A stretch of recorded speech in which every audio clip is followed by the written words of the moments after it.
Hi ವಿದ್ಯಾರ್ಥಿಗಳೇ, ಈ video ಪ್ರತಿಯೊಬ್ಬ ವಿದ್ಯಾರ್ಥಿಗೂ ಕೂಡ ತುಂಬ ಪ್ರಮುಖವಾದಂತಹ ವಿಡಿಯೋ.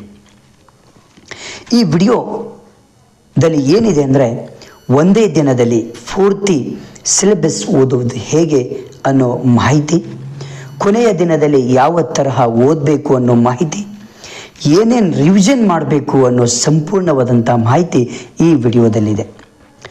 ನಾಳೆನೇ ನಿಮ್ಮ ಒಂದು ಪರೀಕ್ಷೆ ಇದ್ದರೆ ಹಿಂದಿನ ದಿನದಲ್ಲಿ ಯಾವ ರೀತಿ ನೀವು ಪ್ರಿಪ್ರೇಷನ್ ಮಾಡಿ ನಾಳೆ ಇರುವಂತಹ ಪರೀಕ್ಷೆಯಲ್ಲಿ ಔಟ್ ಆಫ್ ಮಾರ್ಕ್ಸ್ ತಗೊಳ್ಬೇಕು ಅನ್ನೋ ಸಂಪೂರ್ಣ ಮಾಹಿತಿ ಈ ಒಂದು ವಿಡಿಯೋದಲ್ಲಿ ಕೊಟ್ಟಿದ್ದೇನೆ ಫ್ರೆಂಡ್ಸ್. ಹಾಗಾಗಿ ಇದು ಪ್ರತಿಯೊಬ್ಬ ವಿದ್ಯಾರ್ಥಿಗೂ ಕೂಡ ತುಂಬ ಪ್ರಮುಖವಾದಂಥ ವಿಡಿಯೋ. ಹಾಗಾಗಿ ನೆಗ್ಲೆಕ್ಟ್ ಮಾಡದೆ ಕೊನೆವರೆಗೂ ನೋಡ್ತಾ ಹೋಗಿ. ಅದಕ್ಕಿಂತ ಮುಂಚೆ ಸಬ್ಸ್ಕ್ರೈಬ್ ಮಾಡಿ ಈ ಒಂದು ಚಾನಲನ್ನು. ಬನ್ನಿ ಶುರು ಮಾಡೋಣ. ನೋಡಿ, ಈ ಒಂದು ಸ್ಟಡಿ ಮಾಡಬೇಕು ಅಂದರೆ ನೀವು ನಾಳೆ ಅಂತ ಒಂದು ಪರೀಕ್ಷೆ ಇದ್ದಾಗ ಹಿಂದಿನ ದಿನ ಯಾವ ರೀತಿ ಒಂದು ಟಾಪರ್ ಆಗಿ ಔಟ್ ಆಫ್ ಮಾರ್ಕ್ಸ್ ತಗೊಳ್ಬೇಕು ಅಂದರೆ ಇಲ್ಲಿ ಕೊಟ್ಟಂತಹ ಒಂದು ಪ್ರಾಪರ್ ಪ್ಲ್ಯಾನಿಂಗ್ 3 ಟಿಪ್ಸ್ಗಳನ್ನು ನೀವೇನು ಮಾಡಬೇಕು ಅಂದರೆ ಇಲ್ಲಿ ನೀವು ಫಾಲೋ ಮಾಡಬೇಕಾಗತ್ತೆ. ಹೌದಾ? ಹಾಗಾದರೆ ಈ ಫಾಲೋ ಮಾಡಿದರೆ ಮಾತ್ರ ನೀವೇನು ಮಾಡ್ಬೋದು, ಒಂದು ಒಳ್ಳೆಯ ಅಂಕಗಳನ್ನು ತೆಗೆದುಕೊಳ್ಬೋದು. ನೋಡಿ, ಈ ಒಂದು ನಮ್ಮ ದೇಶದಲ್ಲಿ, ಈ ಪ್ರಪಂಚದಲ್ಲಿ ಎಷ್ಟೋ ವಿದ್ಯಾರ್ಥಿಗಳಿದ್ದಾರೆ. ಆ ವಿದ್ಯಾರ್ಥಿಗಳ ಒಂದೇ ಒಂದು ಸಮಸ್ಯೆ ಏನಾಗಿರುತ್ತೆ ಅಂದರೆ, ತುಂಬ ಹಾರ್ಡಾಗಿ ಸ್ಟಡಿ ಮಾಡ್ತಿರ್ತಾರೆ, ನೋಟ್ಸ್ ಕ್ರಿಯೇಟ್ ಮಾಡ್ತಿರ್ತಾರೆ, ಎಲ್ಲ ರೀತಿಯಲ್ಲಿ ಸ್ಟಡಿ ಮಾಡ್ತಾ ಇರ್ತಾರೆ, ತುಂಬ ಪ್ರಾಮಾಣಿಕತೆಯಿಂದ ಸ್ಟಡಿ ಮಾಡ್ತಿರ್ತಾರೆ. 24 ಅವರ್ಸಲ್ಲಿ 18 ಅವರ್ಸ್ ಕೂಡ ಸ್ಟಡಿ ಮಾಡುವಂಥ ವಿದ್ಯಾರ್ಥಿಗಳು ಇವತ್ತು ನಮ್ಮ ಕಣ್ಣು ಮುಂದೆ ಉದಾಹರಣೆಯನ್ನು ತಗೊಳ್ಬೋದು. ಇಂತಹ ಒಳ್ಳೆಯ ವಿದ್ಯಾರ್ಥಿಗಳಿಗೂ ಕೂಡ ಒಂದೊಂದು ಸಾರಿ ಏನಾಗ್ತದೆ ಅಂದರೆ ಮೈಂಡ್ ಬ್ಲ್ಯಾಂಕ್ ಆಗಿ ಈ ಮಾರ್ಕ್ಸ್ಗಳು ಕಡಿಮೆ ಬರುವಂಥ ಸಂಭವ ಇರುತ್ತೆ. ಹೌದಲ್ವಾ? ಎಷ್ಟೋ ವಿದ್ಯಾರ್ಥಿಗಳು ಆ ಸ್ಟಡಿಯಲ್ಲಿ ಕಡಿಮೆ ಮಾರ್ಕ್ಸ್ ಬರುವುದರಿಂದ ಎಷ್ಟೋ ವಿದ್ಯಾರ್ಥಿಗಳು ಚಿಂತೆಗೆ ಈಡಾಗಿಬಿಡ್ತಾರೆ. ಇದು ಏನಪ್ಪ ಅಂದರೆ ಈ ರೀತಿ ಆಗಬಾರ್ದು ಅಂದರೆ ನೀವು ಈ ವಿಡಿಯೋವನ್ನು ಕೊನೆಯವರೆಗೂ ನೋಡಬೇಕಾಗತ್ತೆ.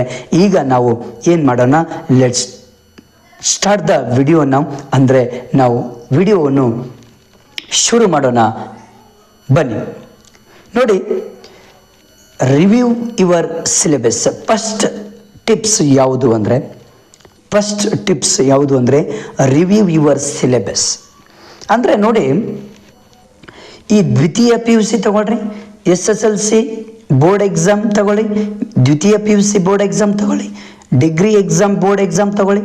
ಯಾವುದೇ ವಿದ್ಯಾರ್ಥಿಗಳು ನಿಮ್ಮ ಬೋರ್ಡ್ ಪರೀಕ್ಷೆಗೆ ನೀವು ತಯಾರಿ ನಡೆಸ್ತಾ ಇದ್ದರೆ ನಿಮ್ಮ ಸಂಪೂರ್ಣವಾದಂಥ ಒಂದು ಸಿಲೆಬಸ್ಸಲ್ಲಿ 30 and 40% ಸಿಲೆಬಸ್ಸಿಂದ 70% ಮಾರ್ಕ್ಸ್ ಇರುತ್ತೆ. ನೆನ್ಪಿಟ್ಕೊಳ್ರಿ. ಯಾವುದೇ ಒಂದು ಬೋರ್ಡ್ ಪರೀಕ್ಷೆ ಆಗಲಿ, ಯಾವುದೇ ವಿದ್ಯಾರ್ಥಿಗಳು ನಿಮ್ಮ ಪರೀಕ್ಷೆಯನ್ನು ಬರೀಬೇಕಾದ್ರೆ, ನೀವು 6 ಸಬ್ಜೆಕ್ಟಿಗೆ ಪರೀಕ್ಷೆಯನ್ನು ಬರೀಬೇಕಾದ್ರೆ 6 ಸಬ್ಜೆಕ್ಟಿಂದ ಇರುವಂಥ ಸಿಲೆಬಸ್ 30-40% ಸಿಲೆಬಸ್. ಆ ಒಂದು ಸಿಲೆಬಸ್ಸಿಂದ ಎಷ್ಟು ಮಾರ್ಕ್ಸ್ಗಳು ಬರುತ್ತೆ ಅಂದರೆ 70% ಮಾರ್ಕ್ಸು ಆ ಒಂದು ಸಿಲೆಬಸ್ಸಿಂದ ಬರ್ತಾ ಇರುತ್ತೆ. ಇಂಪಾರ್ಟೆಂಟ್ ಇದೆ, ಯಾಕಂದರೆ ತುಂಬ ಇಂಪಾರ್ಟೆಂಟ್. ಹಾಗಾಗಿ ಲಾಸ್ಟ್ 5 ಇಯರ್ಸ್ ಓಲ್ಡ್ ಕ್ವಶನ್ ಪೇಪರ್ಗಳನ್ನು ನೀವೇನು ಮಾಡಬೇಕು ಅಂದರೆ ಮೊಟ್ಟ ಮೊದಲು ನೀವು ಪ್ರಿಪೇರ್ ಮಾಡ್ಕೊಳ್ಬೇಕು. ಅಂದರೆ ಲಾಸ್ಟ್ 5 ಇಯರ್ಸ್ ಓಲ್ಡ್ ಕ್ವಶನ್ ಪೇಪರ್ಗಳನ್ನು ನೀವು ಕರೆಕ್ಟಾಗಿ ಪ್ರಿಪೇರ್ ಮಾಡಿಕೊಂಡು ಸರಿಯಾದ ರೀತಿಯಲ್ಲಿ ನೀವು ಬಿಡಿಸ್ಬಿಟ್ರೆ ನಿಮ್ಮ ಒಂದು ಬೋರ್ಡ್ ಪರೀಕ್ಷೆಯಲ್ಲಿ ಸಂಪೂರ್ಣವಾಗಿ ಏನು ಮಾಡ್ಬೋದು, ಅಂಕಗಳನ್ನು ತೆಗೆದುಕೊಳ್ಬೋದು. ಇದು ಮೊದಲನೆಯ ಟಿಪ್ಸ್ ನಿಮಗೆ ನೀಡ್ತಾ ಇರೋದು. ಈ ಟಿಪ್ಸನ್ನು ನೀವು ಸರಿಯಾದ ರೀತಿಯಲ್ಲಿ ಫಾಲೋ ಮಾಡಬೇಕು. ನೋಡಿ, ದ್ವಿತೀಯ PUC, SLC ಆ್ಯಂಡ್ ಡಿಗ್ರಿ ಪ್ರತಿ ಬೋರ್ಡ್ ಪರೀಕ್ಷೆಗಿರುವಂತಹ ಈ 2023-24 ಒಂದು ಬೋರ್ಡ್ ಪರೀಕ್ಷೆಯ ಬ್ಲೂ ಪ್ರಿಂಟ್ಗಳನ್ನು ನಾನು ಬಿಟ್ಟಿದ್ದೇನೆ ಇದೇ ವಿಡಿಯೋದಲ್ಲಿ. ಆ ಬ್ಲೂ ಪ್ರಿಂಟ್ ಪ್ರಕಾರನೇ ನೀವು ಹೋಗಿ, ಯಾಕಂದರೆ 30 and 40% ಸಿಲೆಬಸ್, ಯಾವ ಸಿಲೆಬಸ್ಸಲ್ಲಿ ಎಷ್ಟು ಮಾರ್ಕ್ಸ್ಗಳು ಇದ್ದಾವೆ, ಯಾವ ಲೆಸನ್ ತುಂಬ ಇಂಪಾರ್ಟೆಂಟ್ ಇದೆ, ಅಂತಹ ಲೆಸನ್ಸ್ಗಳನ್ನು ನೀವು ಸರಿಯಾದ ರೀತಿಯಲ್ಲಿ ಸ್ಟಡಿ ಮಾಡಿ ಮೊದಲು. ಅದನ್ನು ನೀವು 30 and 40% ಸಿಲೆಬಸ್ಸನ್ನು ಕವರ್ ಮಾಡ್ಕೊಂಡ್ಬಿಟ್ರೆ ನೀವು ಈಸಿಯಾಗಿ ಎಷ್ಟು ತಗೊಳ್ಬೋದು ಅಂದರೆ ನೀವು 70% ಮಾರ್ಕ್ಸ್ ನಿಮ್ದಾಗಿಬಿಡುತ್ತೆ. ಇದು ಮೇನ್ ಇಂಪಾರ್ಟೆಂಟ್ ಟಿಪ್ಸ್. ಇದು ನೆಕ್ಸ್ಟ್ ಟಿಪ್ಸಿಗೆ ಹೋಗೋಣ ಬನ್ನಿ. ರೀಡ್ ಈಸಿ ಇದು ಸೆಕೆಂಡ್ ಟಿಪ್ಸ್ ಇರೋದು ನಿಮಗೆ. ಇದು ಮೇನ್ ಇಂಪಾರ್ಟೆಂಟ್. ಹೇಗೆ ಅಂದರೆ ಇಲ್ಲಿ hard work and smart work ಅಂತ ನೀವು ಮಾಡಬೇಕಾಗತ್ತೆ. ನೋಡಿ, ರೀಡ್ ಈಸಿ ಅಂದರೆ ಇಲ್ಲಿ ಮುಖ್ಯವಾಗಿ ಎಷ್ಟೋ ವಿದ್ಯಾರ್ಥಿಗಳು ಏನು ಮಾಡ್ತಾರೆ ಅಂದರೆ, ಮೊದಲು ಪ್ರತಿ ವಿಷಯಗಳನ್ನು ತೆಗೆದುಕೊಂಡು ಕಠಿಣ ಇರುವಂತಹ ಒಂದು ಪ್ರಶ್ನೆಗಳನ್ನು ಓದಲಿಕ್ಕೆ ಹೋಗಿಬಿಡ್ತಾರೆ. ಇದು ಮೊಟ್ಟ ಮೊದಲು ಮಾಡುವಂತಹ ವಿದ್ಯಾರ್ಥಿಗಳ ತಪ್ಪುಗಳು.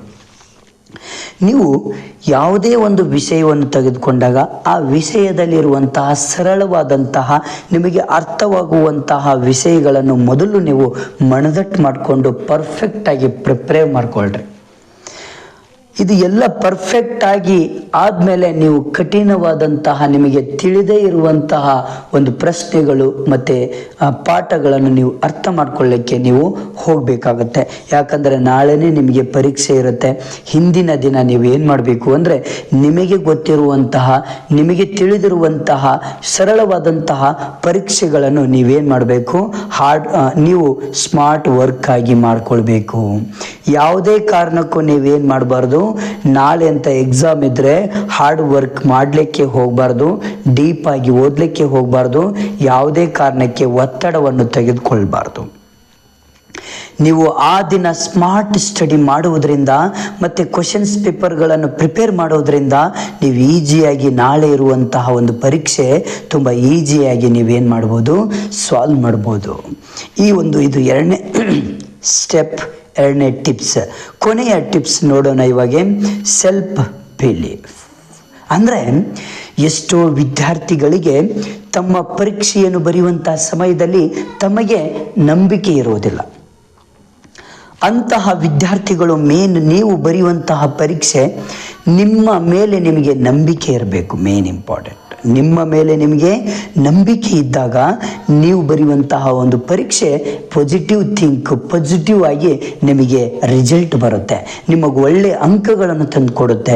ನಮ್ಮ ಮೇಲೆ ನಮಗೆ ನಂಬಿಕೆ ಇಲ್ಲಾಂದರೆ, ನಾವು ಓದಿದ್ದನ್ನು ನಮಗೆ ನೆನಪು ಬರಲಿಲ್ಲ ಅಂದರೆ, ನಾವು ಓದಿದ್ದಷ್ಟು ನಮಗೆ ನಂಬಿಕೆ ಇಲ್ಲ, ನಾವು ಬರೆಯುವುದಿಲ್ಲ, ನನಗೆ ಬರೀಲಿಕ್ಕೆ ಆಗೋದಿಲ್ಲ ಅನ್ನೋ ಒಂದು ನೆಗೆಟಿವ್ ಥಿಂಕ್ ನಿಮ್ಮಲ್ಲಿದ್ದರೆ ನೀವು ನಿಜವಾಗ್ಲೂ ಕೂಡ ಎಷ್ಟು ಓದಿದರೂ ಕೂಡ ವೇಸ್ಟ್ ಆಗುತ್ತೆ, ನೀವು ಫೇಲ್ ಆಗುವಂಥ ಸಂಭವ ಇರುತ್ತೆ. ಹಾಗಾಗಿ ನೀವು ಮೇನ್ ಇಂಪಾರ್ಟೆಂಟ್ ಆಗಿ ಯಾವಾಗಲೂ ನೀವು ನಂಬಿಕೆಯಿಂದ ಹೋಗಿ ನಿಮ್ಮ ಮೇಲೆಗೆ ಸೆಲ್ಫ್ ಬಿಲೀವ್ ಇಟ್ಕೊಳ್ರಿ. ನಿಮ್ಮ ಮೇಲೆ ನಂಬಿಕೆ ಇಟ್ಕೊಂಡು ನೀವು ಪರೀಕ್ಷೆಯನ್ನು ಎದುರಿಸಿ, ಆಗ ನೀವು ಪರೀಕ್ಷೆಯಲ್ಲಿ ಸಂಪೂರ್ಣವಾಗಿ ನೀವು ಒಳ್ಳೆಯ ಅಂಕಗಳನ್ನು ತಗೊಂಡು ಟಾಪರ್ ಆಗಲಿಕ್ಕೆ ಸಾಧ್ಯ ಆಗುತ್ತೆ.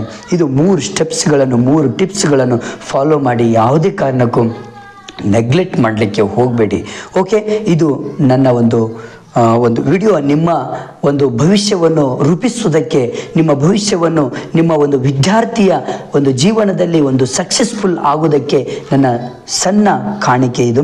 ಹೀಗಾಗಿ ನಿಮ್ಮ ಫ್ರೆಂಡ್ಸಿಗೆ ಶೇರ್ ಮಾಡಿ, ಹಾಗೆ ನಿಮ್ಮ ಕಮೆಂಟ್ ಮುಖಾಂತರ ಯಾವುದಾದ್ರೂ ನಿಮಗೆ ವಿಡಿಯೋ ಬೇಕು ಅಂದರೆ ತಿಳಿಸಿ, ಅದನ್ನು ಹಾಕೋಣ. ಸಬ್ಸ್ಕ್ರೈಬ್ ಮಾಡಿ, ನಿಮ್ಮ ಫ್ರೆಂಡ್ಸಿಗೆ ಶೇರ್ ಮಾಡಿ. ನನ್ನ ಒಂದು ಚಾನಲಲ್ಲಿ ಪ್ರತಿಯೊಂದು ವಿಡಿಯೋಸ್ಗಳಿದ್ದಾವೆ. Okay, thank you friends, thank you. All the best for all students. Okay.